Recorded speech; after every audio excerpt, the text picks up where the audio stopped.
Irmãos, eu quero compartilhar uma mensagem com você hoje que nós estamos chamando de guarde sua fé. Fala comigo, guarde sua fé. Eu cresci na igreja, eu nasci dentro da igreja. Eu escutava o meu pastor pregar quando eu estava ainda na barriga da minha mãe. Então, eu vi muita coisa mudar na igreja ao longo desses quase 40 anos. Por exemplo, quando eu era bem novinho, a igreja não podia ter bateria. Não podia. Bateria era coisa do mundo. Guitarra era pior, que não era do mundo, não era do diabo. Então, haviam reuniões inteiras de líderes para discutir se poderia um dia entrar bateria na igreja, guitarra, porque era do mundo, era do diabo. Você está entendendo o que eu estou dizendo? E eu vi a igreja passar por muitas mudanças durante esses quase 40 anos. Eu assisti muitas mudanças. O tipo de música mudou, correto? A maneira como a música é tocada mudou dentro da igreja. As letras das músicas mudaram dentro da igreja. A forma de se pregar mudou. A maneira como os crentes se vestem mudou. Eu vi muita coisa mudar durante esses 40 anos. Muitas coisas mudaram para melhor, outras para pior.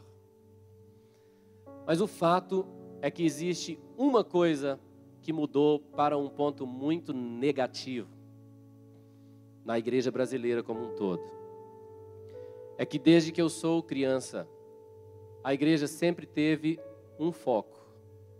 E o foco era ensinar cada crente a conhecer a Deus e a sua palavra e viver sua vida baseada na palavra.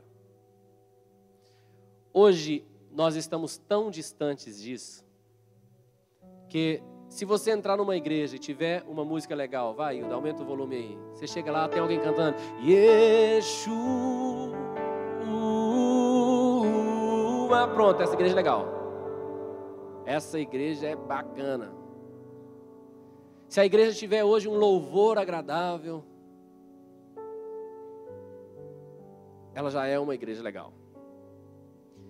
E o problema é que, por exemplo, eu cresci na igreja tendo um negócio que hoje não existe na maioria das igrejas. E quando existe, mudou o propósito. Existia um negócio chamado escola dominical. Escola dominical era o culto que ninguém podia faltar, todo domingo de manhã. Por quê? Porque era um culto onde a gente ia, a gente adorava ao Senhor, a gente cantava louvores ao Senhor, mas a gente aprendia a palavra. Então tinha as classes divididas por idade, né, e os livros, e nós íamos estudar a palavra. É como o que nós temos aqui na casa do Pai toda segunda-feira. Nossa escola agora não é mais dominical, ela é toda segunda-feira à noite. Então toda segunda-feira a partir das 6 da tarde, todas as pessoas da igreja, né, estão vindo, se matriculando nos cursos para estudar a Bíblia, a palavra do Senhor. E essa é uma coisa que foi se perdendo e se perdendo, se perdendo, de forma que hoje a maioria dos crentes não conhecem nem a palavra de Deus, nem o Deus da palavra. Elas ouvem falar da palavra de Deus. Você sabia que muitos cientistas afirmam que você grava no máximo 5% do que você ouve? Então, a igreja perdeu muito dessa vontade de conhecer a Deus e a sua palavra. Por isso, é uma igreja hoje tão agitada, com tantas doutrinas, com tantas coisas, e longe do Senhor. Na semana passada eu estava em um evento lá em São Paulo chamado Descend. Esse evento nasceu de um outro evento chamado The Call. E esse evento chamado The Call, eu tive o privilégio de passar 3 dias com o fundador desse evento, um homem chamado Lou Engle. E eu tive a oportunidade de passar 3 dias com ele, reunindo para orar e conversar sobre o Brasil. Só um grupinho pequeno, nós estávamos talvez umas 10, 15 pessoas ali. E por que o nome The Call mudou para Descend? Porque The Call tinha muito a ver com oração, sabe? Com você ser chamado para uma vida de oração e intercessão. Mas sabe o que aconteceu? Começaram a ensinar oração na igreja e a igreja começou a usar a oração em benefício próprio. Senhor, a minha bênção, a minha coisa, o meu emprego, o meu trabalho, meus estudos, minha casa, certo? A igreja começou a aprender que oração funcionava e começou a orar pelas causas próprias. Então o Senhor falou com ele, isso precisa migrar. A igreja precisa entender, e isso mudou de decol para descende, o envio. Porque todos nós fomos enviados por Jesus. Jesus falou, depois de sua ressurreição, assim como o Pai me enviou, eu vos envio a vós. Todos nós fomos enviados. E eu estava lá nesse evento agora no Descende, e o evento acontecendo, foram 12 horas ininterruptas, em 3 estádios do Brasil, 2 em São Paulo e 1 em Brasília. E estava lá aquela multidão, e a gente adorando, orando. Eu estava numa salinha, mais ou menos do tamanho desse palco aqui, com um grupo de pessoas. Eu estava reunido com os irmãos de uma igreja coreana de São Paulo, de coreanos. E um pastor, alguns aqui conheceram o pastor Celso, que a gente trabalha junto aí com missões. E um pastor que era pastor junto com o pastor Celso lá em Goiânia, chamado Robson Rodovalho, pegou a palavra, deu um pequeno testemunho. E no final daquele testemunho ele começou a chorar, muito emocionado, e ele disse o seguinte: eu saí de Brasília, entrei em um avião e vim para São Paulo para te fazer uma pergunta. O Robson Rodovalho disse, uma pergunta. E ele estava chorando, bem emocionado. E ele falou, vocês aqui no Descende, a maioria do público aqui tem abaixo de 24 anos. Era o que tinha lá. E eu estou aqui para fazer uma pergunta, porque a minha geração, eu tenho 64 anos. E eu quero fazer uma pergunta para você que está aqui no Descende. Ele perguntou, chorando, de joelhos. Ele perguntou, para onde vocês vão levar o Evangelho? Vocês, nova geração. Para onde vocês vão levar o Evangelho do Senhor? Quando ele estava falando aquilo, havia um peso da presença de Deus tão forte, que do jeito que eu estava na cadeira, eu só fui para frente, me ajoelhei, e eu comecei a chorar e a clamar ao Senhor. E eu comecei, na sala onde eu estava, a escutar o barulho de oração, os coreanos que estavam ao meu redor, todos de joelho, orando, clamando a Deus por essa geração. E ele estava perguntando, para onde vocês vão levar o Evangelho? Vai ser só isso? Reuniões de adoração e línguas? Show gospel? Ou nós vamos transformar nações? Aquilo era o coração de um pai que estava preocupado de ver o que está acontecendo com muita gente ao redor do Brasil, que em nome de Jesus eu não quero que aconteça com você. Olha o que diz Efésios capítulo 4, verso 14. Lê comigo aí em voz alta. Diz assim, para que não mais sejamos como meninos. Esse lado aqui está convertendo já, ó. Está quase convertido. Esse aqui está pensando se converte ainda. Bora de novo. Para agitados de um lado para o outro, levados ao redor por todo o vento de doutrina, pela artimanha dos homens, pela astúcia com que induzem ao erro. A vontade do Senhor é que você seja ensinado na palavra e conheça a palavra de tal forma que você não seja mais assim como agitado de um lado para o outro, levado de um lado, levado ao redor por todo o vento de doutrina. Existe essa turma agora que se sopra para cá, todo mundo vai para lá. Aí sopra uma doutrina nova para lá, todo mundo vai para lá. O Senhor quer que você tenha seus pés sobre o fundamento da palavra. Que você conheça a palavra até crescer a estatura da plenitude de Cristo. É a vontade de Deus para você. Você deve ter um desejo, uma fome, uma sede pela palavra de Deus, para você não ser enganado. Agora, o apóstolo Paulo, que foi usado por Deus para escrever isso, ele falou de um tempo que ia existir, que é muito parecido com o tempo que estamos vivendo agora. Olha o que ele falou em 2 Timóteo 4,3, olha lá. Pois haverá tempo em que não suportarão a sã doutrina, pelo contrário, cercar-se-ão de mestres segundo suas próprias cobiças, como que sentindo coceiras nos ouvidos. Aqui tem duas coisas interessantes. A coisa número 1 é o seguinte: por que o meu pastor é meu pastor? Porque ele é meu pastor. Foi lá que Deus me plantou. Tem pastor mais gordinho do que ele? Tem. Tem pastor mais bonitinho do que ele? Tem. Tem pastor mais cabeludinho do que ele? Tem. Mas ele é o meu pastor porque foi lá que Deus me plantou. Por que eu vim para o Ceará? Porque ele me enviou. Aí eu vim. Tá certo? Agora aqui está falando de um tipo de igreja que não respeita o que Deus fez. Há uns anos atrás eu estava numa conferência em Brasília chamada Brado dos Leões. E lá um pastor foi falar sobre o retrato da igreja. E ele falou: se alguém hoje fosse pintar a igreja de Jesus, seria um corpo, porque a igreja é um corpo, certo? Só que teria assim um dedo saindo da testa, uma orelha em cima da cabeça, uma boca saindo do pescoço, um nariz saindo do olho, um olho no ombro, um braço saindo das costas. Porque é assim que a igreja é hoje. Deus te planta em uma posição, em um lugar. Aí você corre para outro. Você está entendendo o que eu estou dizendo? Fala comigo, cercar-se-ão. São pessoas, as pessoas estão escolhendo o que elas querem ouvir.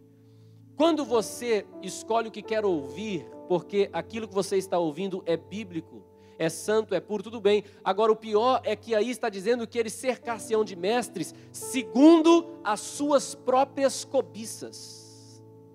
Então, isso se assemelha muito ao tempo que nós estamos vivendo hoje, onde as pessoas estão escolhendo mestres que falem aquilo que é de acordo com o que elas desejam viver e sabem que é errado. Cobiça é o desejo do proibido, é o desejo do que não pode. Então, existe uma leva de gente se chamando crente, mas que está escolhendo o que quer ouvir segundo suas próprias cobiças. E como que sentindo coceira no ouvido, próximo versículo, se recusarão a dar ouvidos à verdade, entregando-se a fábulas. Entregando-se a fábulas, a histórias. Por quê? Porque não estão firmados na palavra. Você está entendendo o que eu estou dizendo? Sim? Os batistas aqui já estão bem legal, os presbiterianos aqui ainda estão pegando no tranco. Vocês estão entendendo o que eu estou falando? Então existe um tipo de gente se chamando cristão, mas que não sabe nada da palavra. Não conhecem o Deus da palavra, nem a palavra de Deus. E eles são agitados de um lado para o outro, de um lado para o outro, de um lado para o outro. Em busca de próprios pensamentos. Você está entendendo o que eu estou falando ou não? Gálatas capítulo 1, versículo 6. Diz assim: admira-me que estejais passando tão depressa daquele que vos chamou na graça de Cristo para outro evangelho. Fala comigo, existe outros evangelhos. Todo mundo fala, eu estou pregando o evangelho. Que evangelho? Que evangelho? Porque eu estou te dizendo, você vai a uma igreja como essa, você senta num lugar como esse, aí tem um louvor moderno, igual é aqui, né? As músicas, tudo legal. Aí você adora, adora, adora. Aí o pastor fala lá, aí você julga, gostei do que o pastor falou. Não, hoje eu não gostei. E a gente nem vai a fundo de saber, de conhecer o Deus daquela igreja.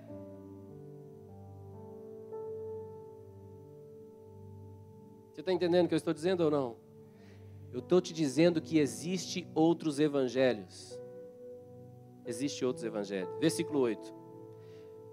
Mas ainda que nós, ou mesmo um anjo vindo do céu, vos pregue evangelho que vá além do que vos temos pregado, seja anátema. Anátema era um tipo de morte por maldição. Então o que o apóstolo Paulo está falando assim, ó, se ele estava falando aqui como pai dessa igreja, se eu vier aqui pregar um evangelho que vá além do que vocês já ouviram, que é as Sagradas Escrituras, o Evangelho do Senhor Jesus. Se você ouvir de mim algo diferente disso, não creia. Você está entendendo? Não creia. Se vier um anjo do céu, brilhante e luminoso, e te falar, não creia, seja ele amaldiçoado, abre a sua boca e amaldiçoe ele. Porque nem tudo que é sobrenatural é divino. A Bíblia diz que até os seus demônios, né, os espíritos malignos, eles se transformam, se disfarçam de anjos de luz. Qualquer um que pregue outro evangelho, não creia. Me ouviu? Não creia. E ele continua dizendo, verso 9: assim como já dissemos e agora repito, se alguém vos prega evangelho que vá além daquele que recebestes, seja anátema. O evangelho do Senhor Jesus. A igreja hoje é muito fraca em doutrina bíblica. Eu não vou falar muito, mas eu vou só ler alguns títulos de doutrinas bíblicas, que desde pequeno eu fui ensinado e que eu já ensinei aqui muitas vezes, de uma maneira mais didática, através de pregações. Alguns estão nos cursos que são dados aqui segunda-feira, mas são doutrinas bíblicas nas quais você tem que fundamentar a sua fé. Sua fé está fundamentada em quê? Então vou te falar algumas doutrinas bíblicas que você nunca pode perder. Número 1, Deus único e verdadeiro. Fala isso comigo. Deus único e verdadeiro. O nosso Deus é o único Deus verdadeiro, o Criador dos céus e da terra, conhecido como o Deus de Israel, o Deus de Abraão, de Isaac e de Jacó, Pai de nosso Senhor Jesus Cristo. Porque está cheio de cristãos, que se dizem cristãos, mas eles falam coisas tipo assim, você já viu o que está escrito na Bíblia, né? Tem muitos caminhos que levam a Deus. Eu já vi cristão falar isso. Não está na Bíblia. E não tem muitos caminhos que levam a Deus. Jesus disse, eu sou o caminho, a verdade e a vida, e ninguém vem ao Pai senão por mim. Outra doutrina bíblica, a deidade do Senhor Jesus Cristo. Fala comigo, Jesus Cristo é Deus. Fale de novo, Jesus Cristo é Deus. Vou falar só com esse povo aqui, que eu estou gostando desse povo aqui agora. Fala aí, Jesus Cristo é Deus. Está vendo como eles falam bem? Jesus Cristo é Deus. O apóstolo João, o amado, aquele que recostou sua cabeça nos peitos de Jesus. Como que ele começou o evangelho de João? Você se lembra? No princípio era o verbo, e o verbo estava com Deus, e o verbo era Deus. Ele estava com Deus no princípio, e todas as coisas foram feitas por intermédio dele. Sem ele, nada do que foi feito que se fez. João começa seu evangelho afirmando, ele, desde o princípio, já era Deus. Jesus Cristo é Deus. Jesus Cristo não foi um homem, um profeta que nasceu e morreu, não. Jesus Cristo é Deus, Deus vivo. Amém? Mais doutrina do homem, a queda do homem e a salvação. Isso aqui é uma doutrina perdida praticamente na igreja, tá? Deixa eu te explicar. A igreja está de tal forma hoje que é mais ou menos assim, se entrar por aquela porta ali, aí você começa a fazer parte desse clube aqui, aí vai para o céu. Se você entrar ali e fazer parte do clubinho, desse clubinho, esse clubinho aqui é o clubinho que vai para o céu. Quase como se o homem não tivesse caído e não precisasse de salvação. Deixa eu te explicar uma coisa. O homem sem Cristo é caído, é perdido, é imundo do pecado. Isaías 59, 1 e 2. Porque as vossas iniquidades fazem separação entre vós e o vosso Deus, e os vossos pecados encobrem seu rosto de vós para que ele não vos ouça. O homem é separado de Cristo. O homem é por natureza condenado ao inferno. Por natureza, já nasceu no pecado e viveu no pecado. Por isso, Cristo deu sua vida. Sua vida. Ele morreu naquela cruz. Isso é tão sério que o homem é separado de Deus pelo pecado. Tem uma coisa que eu faço há muito tempo. Desde que eu sou jovenzinho, eu faço essa pergunta. Vem cá você, meu filho. Sobe aqui. Eu vou te bater agora. Então, eu quero te fazer uma pergunta. eu vou te dar um murro, e eu bato forte, filho, no nariz, ou eu vou te dar um tapa na sua perna. Qual você prefere? O tapa na perna. Por quê? Dói menos. Porque dói menos. Não é óbvio? Então pode descer. Alguns médicos que estudaram a crucificação de Jesus falaram que Jesus passou pelo tipo mais angustiante de dor. Jesus, além de sentir dor física, dor nos ossos, quando ele foi crucificado, não foi dentro da mão, foi aqui no punho. É uma dor insuportável. A posição da cruz também mata por sufocamento. Quando a perna é quebrada, ele não teve a perna quebrada, mas ficou naquela posição, que é uma posição de sufocamento. Você sabia que Jesus não foi para a cruz obrigado?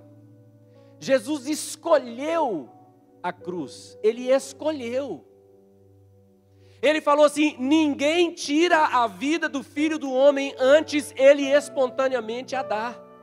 Pedro falou com Jesus: Jesus, não faça isso consigo mesmo, você não pode sofrer assim. Ele falou assim: para trás de mim, Satanás, porque você não cogita das coisas de Deus e sim das dos homens. Jesus falou: eu vim para essa hora, foi para isso que eu nasci. Jesus escolheu a cruz, escolheu. Tanta dor, tanto sofrimento, porque Jesus escolheu aquilo? Pelo mesmo motivo que ele escolheu o tapa na perna. Ele escolheu o tapa na perna porque dói menos. Jesus escolheu a cruz porque a cruz dói menos. Como assim, pastor? A cruz dói menos. A cruz dói menos para ele do que viver sem você. Viver sem você, viver separado de você por causa do pecado, é uma dor tão profunda para ele que ele decidiu: eu vou. É um ou outro, eu vou.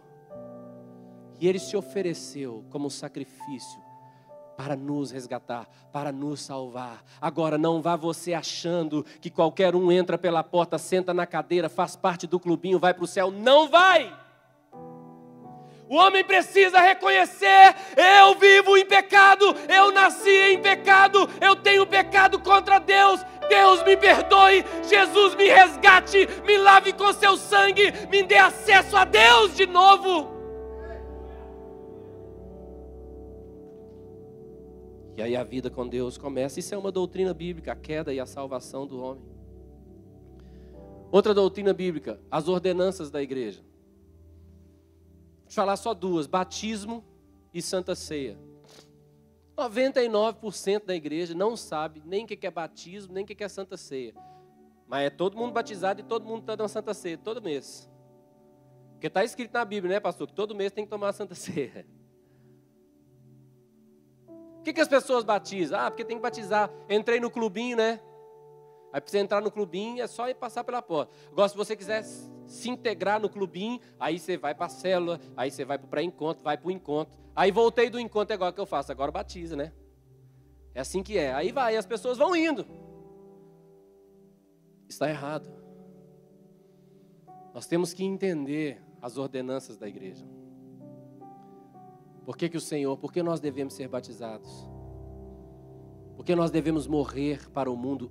E não apenas morrer, morrer e ser sepultado com Cristo. Para ressuscitar uma nova pessoa em Cristo Jesus. Porque nós devemos fazer parte do corpo de Cristo. A igreja está perdendo isso, não perca. Não perca. Outra doutrina. Eu vou falar 2h30 só sobre essa próxima doutrina. A santificação. Vou falar sobre santificação. Você já sabe que precisa de santificação, certo? A Bíblia diz assim: segui a paz com todos e a santificação, sem a qual ninguém verá o Senhor. A santificação é de mão dupla. Existe uma mão da santificação que é Deus santificou você. Hoje, aos olhos de Deus, todos vocês que entregaram sua vida a Jesus, nasceram de novo pela fé em Cristo Jesus, foram batizados em Cristo Jesus para a remissão dos seus pecados, confessaram e abandonaram seus pecados. Vocês vivem pela fé no Filho de Deus. Deus Pai olha para você e enxerga você completamente perfeito aos olhos dele, sem pecado, porque é o sangue de Jesus que te cobre, que te lava, que te purifica de todo pecado. Então, aos olhos de Deus, ele já te vê santo por causa do sangue de Jesus. Essa é a santificação que vem de lá para cá. Agora, tem uma santificação que precisa voltar daqui para lá. É quando você tinha práticas que não são a vontade de Deus para a sua vida descrita na palavra. Certo? Você pode pegar práticas, por exemplo, de Gálatas 5:19, as obras da carne, e você vai ver ali todas aquelas práticas. Então, há tantas coisas, a prostituição, a lascívia, a idolatria, a maledicência. Todos nós sabemos quais são os nossos pecados, é ou não é verdade? Se você pensar um pouquinho, você já vai pensar uns 3 aí. Nós precisamos nos santificar. A Bíblia diz que o puro continue puro, o impuro continue cometendo impureza, não é assim? O impuro continue cometendo impureza, o injusto injustiça. E o santo? O santo continue a santificar-se. Mas pastor, se eu já sou santo, eu tenho que santificar? Sim, por quê? Porque você já é santo aos olhos de Deus por causa da justiça dele que te cobre. Ele te aperfeiçoou e te fez perfeito. Mas e você quando se olha? Você também se enxerga santo? Não existe vida com Deus sem santificação. Sabe o que acontece? Quando eu era novinho, alguém se convertia. E em um ano, aquela pessoa era totalmente diferente. Quando eu falo totalmente, eu estou falando totalmente. O jeito dela falar em um ano era diferente. O jeito dela se vestir em um ano era diferente. O jeito dela se comportar era diferente. O jeito dela cortar o cabelo era diferente. Em um ano, aquela pessoa, depois que se era outra pessoa. Hoje, uma pessoa se converte. Um ano depois, ela é a mesma pessoa. Ela fala igual, ela frequenta os mesmos lugares, ela faz mesmo, muda uma coisinha aqui, uma coisinha ali. Porque falta temor e santificação. Fala comigo, santificação. Outra doutrina bíblica perdida, a igreja e a sua missão. Quem é a igreja e qual é a sua missão? Deixa eu te explicar uma coisa. Quem é o fundador da igreja? Quem é? Jesus é o fundador da igreja, certo? Você sabia que quando Jesus ressuscitou, após a sua ressurreição, ele só deu um mandamento? Um. Não foram 2, 10, 20. Após a ressurreição de Jesus, ele só deu um mandamento.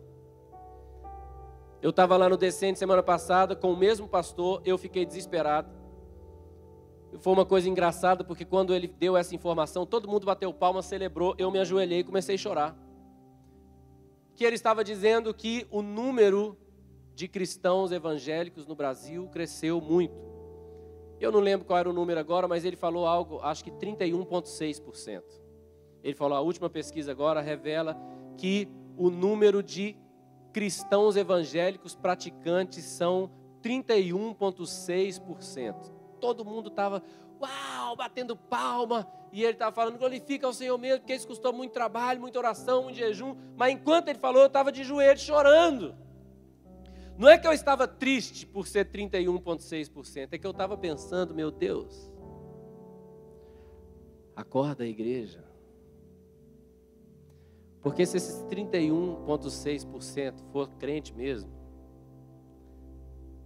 cada um só tinha que ganhar 2. Só 2. E o Brasil seria 100% cristãos, praticantes, cheios de fé, vivendo a vida de Jesus. Por que a gente tem que ficar igual doido, ganhando 10, 20, 200? Porque tem um monte que não converteu nada não.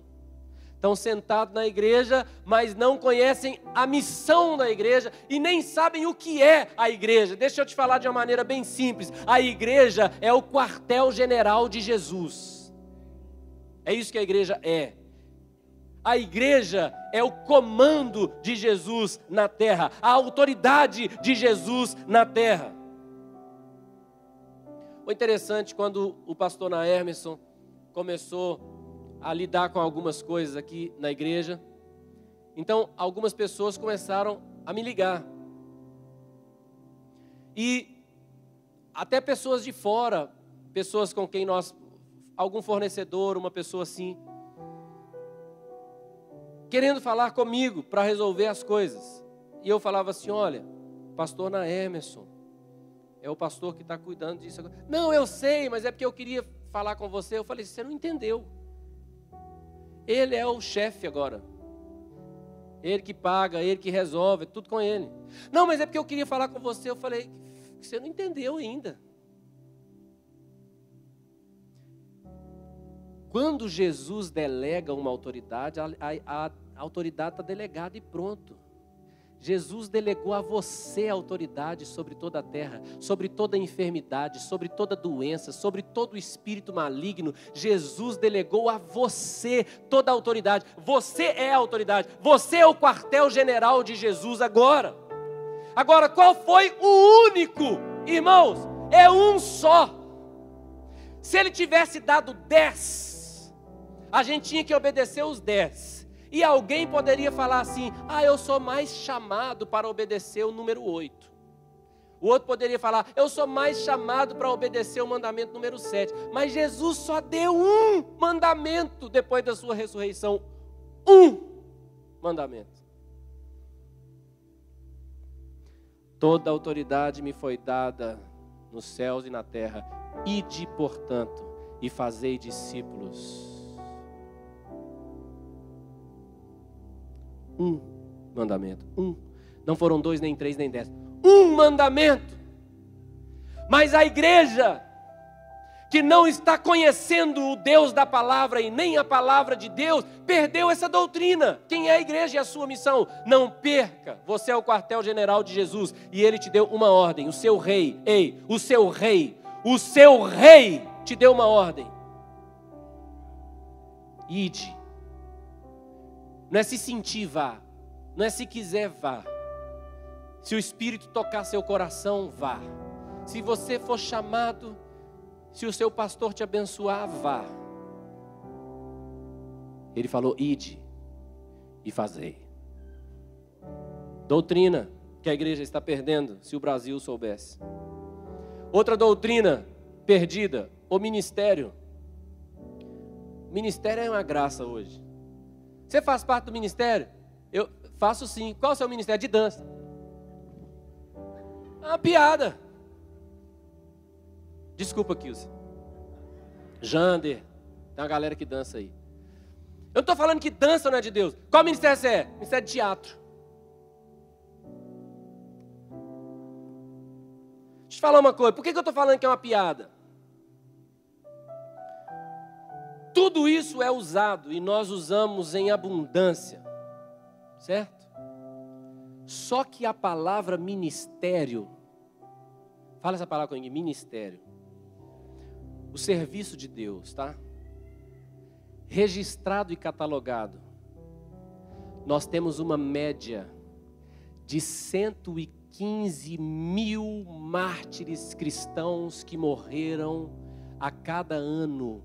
Uma média, a cada ano, nos últimos 10 anos, 115 mil mártires morreram perseguidos nos últimos 10 anos, a cada ano.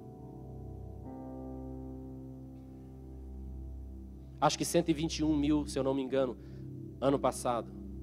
Acho que 120 mil em 2018 morreram perseguidos por causa do ministério. Você prestou atenção no número que eu falei? Você já viu 120 mil pessoas juntas? Nunca viu, talvez, e nunca vai ver, não sei. 120 mil pessoas mortas por causa do ministério. O ministério é aquilo que os apóstolos estavam exercendo e perderam suas vidas. Fala comigo, o serviço de Deus. O serviço de Deus. Lá em São Paulo agora eu tive a oportunidade de reencontrar um amigo, pastor de uma igreja lá nos Estados Unidos, chamada Gateway, é uma igreja muito influente nos Estados Unidos. Nós passamos o domingo juntos. E aí, conversando, ele falou de um amigo dele, um grande amigo que tem um trabalho muito influente também na Índia e alguns países vizinhos da Índia. Eu falei, nossa, que legal. E eu fui conectar ele com o Marcelo. O Marcelo, pastor que está lá na Índia, né? Eu estava falando com o Marcelo entrou semana passada na Birmânia, antigamente conhecido como Mianmar, um dos países mais fechados do mundo para o Evangelho. Você não entra lá para pregar o Evangelho, né? Grande maioria budista. Eu falei com o Marcelo, você tem que parar de fazer isso, senão você vai virar meu herói, cara. E ele estava lá entrando por uma fronteira que era mais fácil. Ele e dois rapazes lá, eu acho que o Joel e o Sandif, se eu não me engano, que estavam com ele, para pregar o Evangelho. Pode ir e não voltar, querido.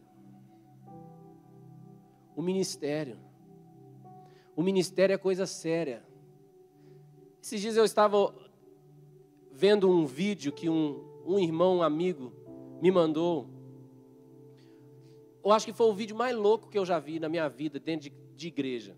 Eu não vejo muita coisa mesmo, então eu não vi muita coisa louca não, mas esse foi louco demais.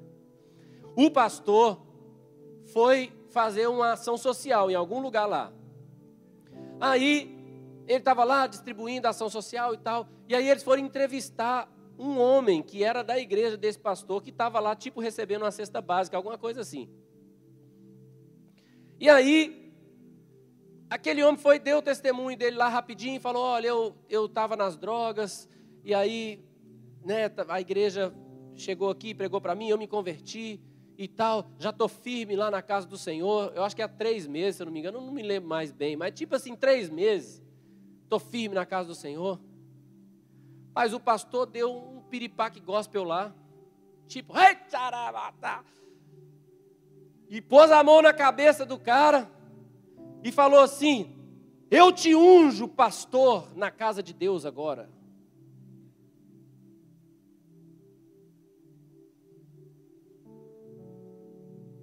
Pensa bem. Porque as pessoas não têm mais interesse de saber aquilo que a Bíblia fala sobre os assuntos mais sérios. Ministério. Para alguém ser consagrado no ministério, filho, comer 1 quilo de sal é pouco. O obreiro tem que ser provado e aprovado. Tem que conhecer a palavra, tem que manejar bem a escritura, tem que ter bom testemunho dos de dentro e dos de fora, tem que andar cheio do Espírito Santo, manifestando o poder de Deus. Mas hoje precisa disso? Precisa não. Qual o retrato do pastor de hoje? Um boné, um chiclete na boca, uma camisa apertada e se cantar é melhor.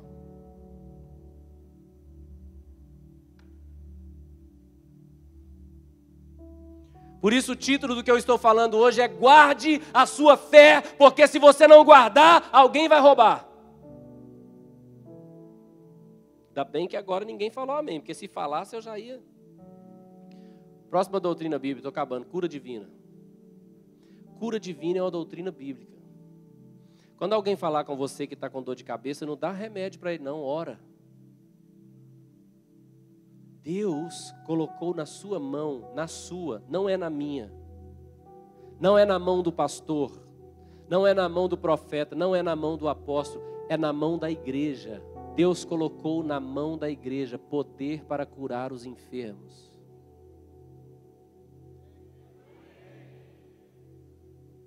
Próxima doutrina.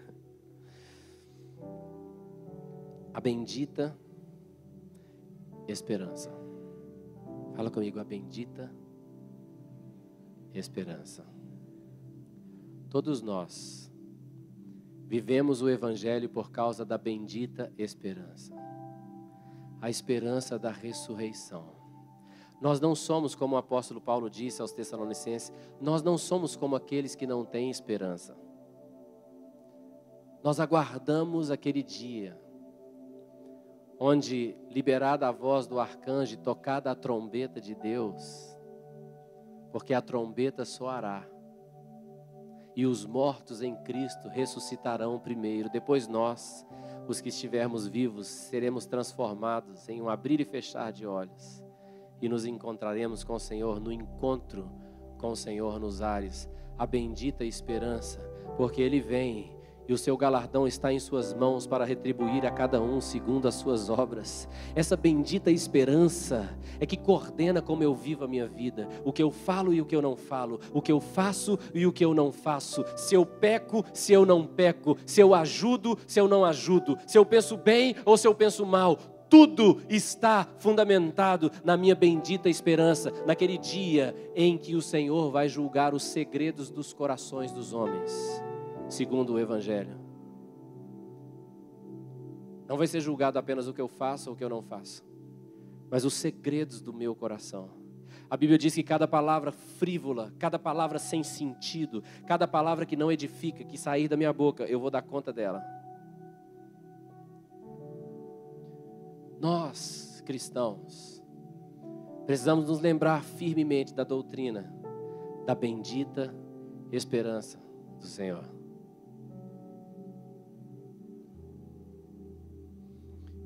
Geralmente, quando eu vou corrigir os meus filhos, eu costumo falar com eles mais baixo e mais calmo, geralmente.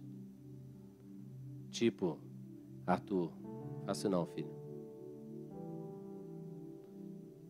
Aí, se fizer de novo, eu vou chamar e falar assim, Arthur, vem cá. Você lembra aquela hora que o papai falou com você? Para não fazer isso, não? Lembro, pai. Pois é. A próxima, eu vou disciplinar você. Tá? Tá.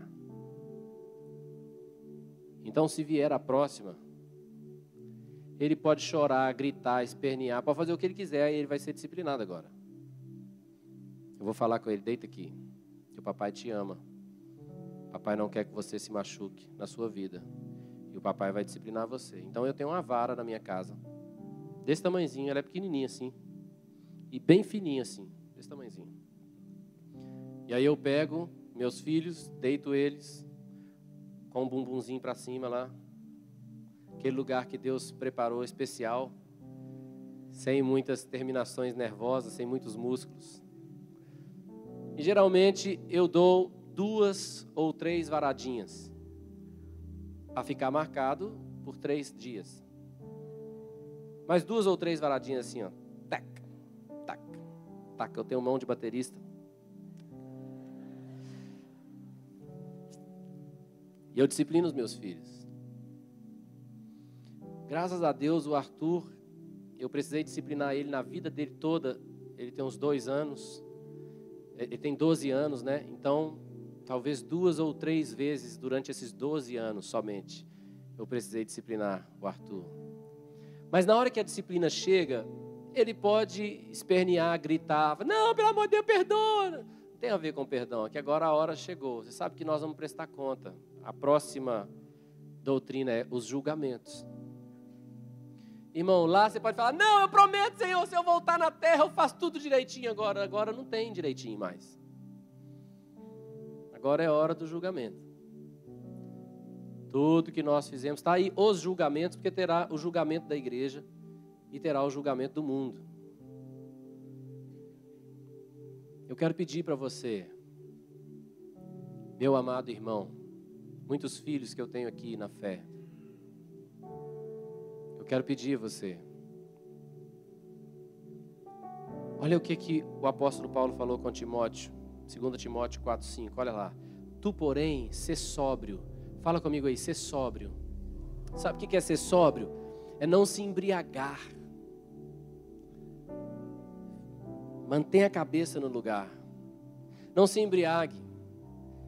Lá em Minas Gerais a gente tem um ditado assim, não pula na lua achando que é queijo, não. Mineiro gosta de queijo, né?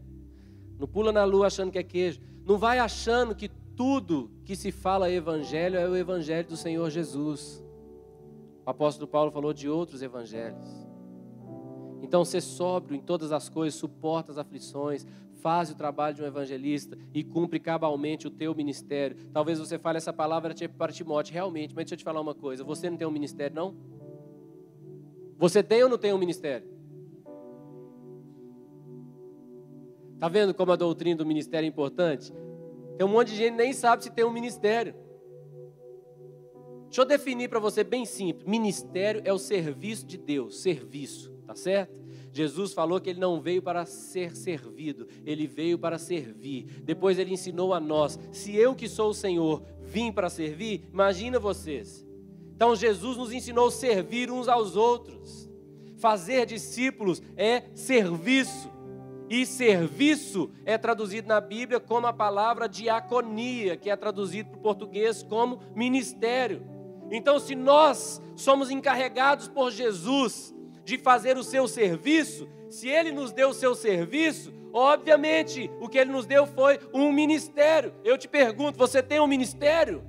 Se você é igreja, você tem um ministério. Cumpre-o cabalmente. Último versículo de hoje, 2 Timóteo 4:7. Olha o que o apóstolo Paulo falou. Lê comigo aí. Combati o bom combate, completei a carreira, guardei a fé. Vamos de novo? Combati o bom combate, completei a carreira, guardei a fé. Alguns homens têm esse privilégio. Qual o privilégio, pastor? É o privilégio de cumprir a carreira antes de morrer. O apóstolo Paulo foi um desses. Ano passado, agora, 7 de dezembro, morreu. Eu sempre falava que tinha 5 homens vivos que eu mais admirava na terra, né? Agora só tem 4. Um deles, dos 5, morreu. Dia 7 de dezembro do ano passado, Reinhard Bonk.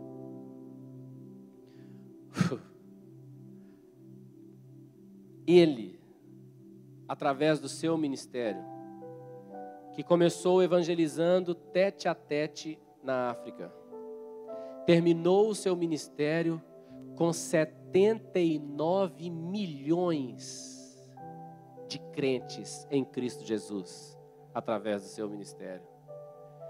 Mas sabe o que aconteceu? A mesma coisa de Paulo. Antes dele morrer, ele parou e disse: eu já fiz o que o Senhor me mandou fazer, agora eu estou terminando de treinar meu sucessor. Olha, eu vou te falar, eu queria ter isso aqui. Acabei, Senhor. Pode buscar agora. Tudo que o Senhor me mandou fazer, eu já fiz. Vou te dar um dado. 80% das pessoas terminam sua vida em uma cama por um período maior que um ano. 80% das pessoas terminam suas vidas em uma cama. Quando você estiver lá, o que você vai pensar? Combati o bom combate? Completei a carreira? Guardei a fé? Ou eu estava me entretendo dentro de uma igreja, dentro de uma religião? Eu levei Deus a sério? Eu levei a palavra de Deus a sério? Eu vim aqui hoje para bater um papo com você, casa do Pai. Guarde a sua fé. Não seja levado de um lado para o outro por todo vento de doutrina. Mergulhe na palavra de Deus e no Deus da palavra. Deixa a vida de Deus te encantar. Sabe qual é o maior dos mandamentos? Qual é o maior dos mandamentos? Amarás ao Senhor teu Deus de todo o vosso coração, de toda a sua força, de todo o seu entendimento.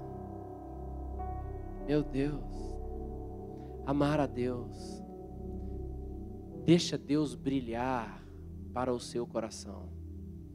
Permita o seu coração amar a Deus, amar a palavra de Deus, se deleitar na palavra de Deus, conhecer a palavra de Deus, se esforce para isso. Pastor, eu nunca fiz esses cursos bíblicos aí, com todo respeito, vou falar igual um bom mineiro falaria: você é doido?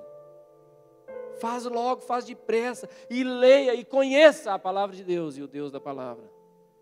Guarde a sua fé, guarde a sua fé, guarde a sua fé. Não use essa palavra para condenar ninguém, assim como eu não vim aqui para condenar você.